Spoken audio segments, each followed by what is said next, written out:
Sometimes you need to get knocked down before you can really figure out what your fight is and how you need to fight it. Sometimes you need to feel the pain and sting of defeat to activate the real passion and purpose that God predestined inside of you. God says in Jeremiah, I know the plans I have for you.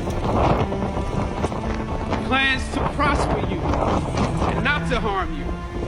Plans to give you hope and a future. Hear me well on this day.